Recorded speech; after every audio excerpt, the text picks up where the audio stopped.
الإعادة. الكرة ما زالت داخل أرضية الملعب، بعد ذلك أتت العرضية ومن ثم الرأسية. هل كانت هناك لمسة يد؟ ليس القرار من خلال لمسة اليد وإنما من خلال هذه الكرة المشتركة على اللاعب أحمد زريق. في الكرة الماضية أشار الحكم كريشانتا بيريرا ركلة جزاء لمصلحة العهد في هذه الأثناء. العهد اللي قطع وعد على جماهيره، على جماهير القلعة الصفراء. هنا ركلة الجزاء، نور منصور على التنفيذ، نور منصور على تنفيذ ركلة الجزاء في هذه اللحظات. منصور في هذه الأثناء أمام حارس المرمى الحارس فهد طالب، وفرصة هدف التقدم في هذا اللقاء، وفرصة أن تصبح النتيجة بهدفين مقابل هدف واحد في مجموع المباراتين، مباراة الذهاب وكذلك الأمر بالنسبة لهذا اللقاء هنا في مباراة الإياب. هنا منصور جول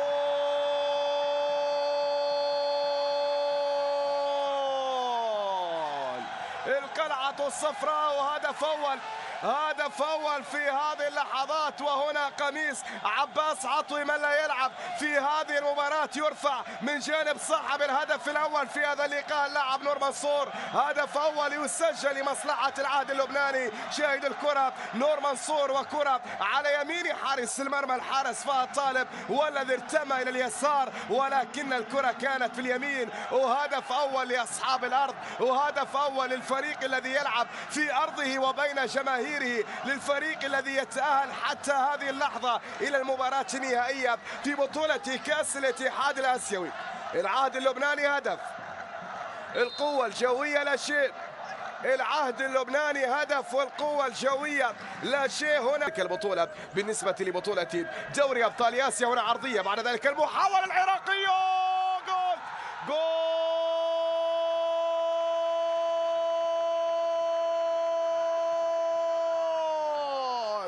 هدف جميل، هدف رائع، هدف ولا أروع في هذه اللحظات لمصلحة القوة الجوية. نعم، هنا جماهير القوة الجوية تسعد وتفرح بهدف التعديل. بداية كانت من همام طارق بتسديدة كانت على الطاير، تصدى لها محمد حمود، لكن عادت عند حمادي أحمد، وحمادي أحمد لا يضيع أبدا مثل هذه الكرات. حمادي أحمد لا يضيع أبدا مثل هذه الكرات. هنا هدف التعادل لمصلحة القوة الجوية في هذه اللحظات، والمباراة تعود مرة أخرى مثل ما بدأت. هدف لهدف، أصبحت النتيجة الآن، ولكن ياهو هدف لفريق القوة الجوية، ياهو هدف من جانب حمادي أحمد بعد كرة جميلة رائعة مثالية من جانب همام طارق. شاهد الكرة، يا سلام يا سلام يا سلام على التسديدة، بعد ذلك التصدي من حارس المرمى محمد حمود وصلت إلى حمادي أحمد، وحمادي أحمد لا يرحم.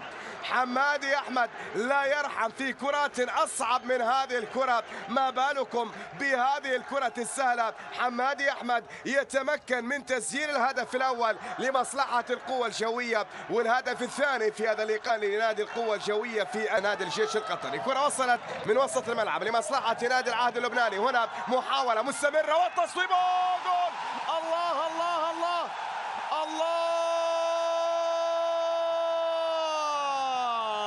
ثاني لنادي العهد اللبناني، لكن ياهو هدف جميل، وياهي تسديدة قوية لا تصد ولا ترد، لم يتمكن منها الحارس فهد طالب. تسديدة كانت قوية من جانب اللاعب حسن شعيتو في الكرة الماضية، واللي صوب كرة لا تصد ولا ترد، وسجل الهدف الثاني لمصلحة العهد اللبناني في هذه اللحظات. قوية كانت الكرة، قوية كانت التسديدة، قوية كانت كرة الهدف الثاني لمصلحة العهد اللبناني. يا سلام يا سلام على التسديدة، ويا سلام على التركيز في التسديدة، ويا سلام على هدف ثاني لمصلحة العهد اللبناني، الفريق الذي يتقدم والفريق الذي يصل إلى النهائي. لكن ما زلنا في البداية، ما زلنا في شوط المباراة الأول. هناك ما زال الأمل كبير بالنسبة لنادي القوة الجوية العراقي، وما زلنا في أجواء هذا اللقاء المثير بين الفريقين. أقل من 20 دقيقة متبقية، كرة ترسل عالية والتصدي، جول!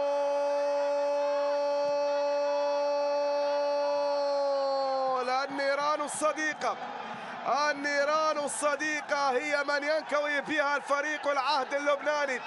هدف بالخطأ من مدافع نادي العهد اللبناني، وهدف ثاني لمصلحة القوة الجوية في هذه اللحظات. هدف ثاني للقوة الجوية في هذه الأثناء بالخطأ مدافع نادي العهد اللبناني يسجل في مرماه، وبالتالي القوة الجوية هدفان العهد اللبناني، هدفان القوة الجوية العراقي. بهذه النتيجة هو من يتأهل. شاهد الكرة والعرضية من بشار رسن، بعد ذلك المدافع وين هذه الكرة يا نور منصور؟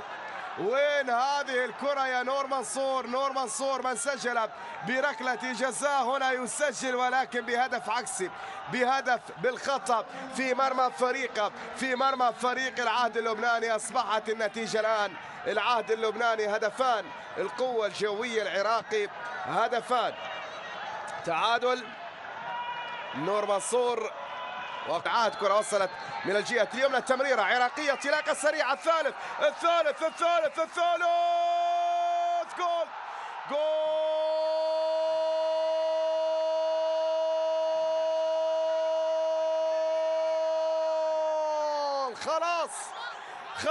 خلاص تقريبا حسمت، خلاص تقريبا انتهت. بشار رسن يتمكن من تسجيل ثالث الأهداف لمصلحة القوة الجوية العراقي في هذه اللحظات. بعد نادي القوة الجوية العراقي يتمكن من تسجيل الهدف الثالث في هذه اللحظات. هنا الكرة وهنا الانطلاقة، بشار رسن إذن يتمكن من التسجيل. خلاص الأحلام تقريبا تبددت خلاص بالنسبة لفريق القوة الجوية، لأن العهد اللبناني عليه أن يسجل هدفين في قادم الدقائق من عمر هذا الشوط الثاني من هذا اللقاء، بعدما كان العهد متقدما، بعدما كان العهد متأهلا، بعدما كان العهد مسيطرا، بعدما كان العهد مستحوذا، بعدما كان العهد فرحا، بعدما كان العهد وجماهيره سعيدة.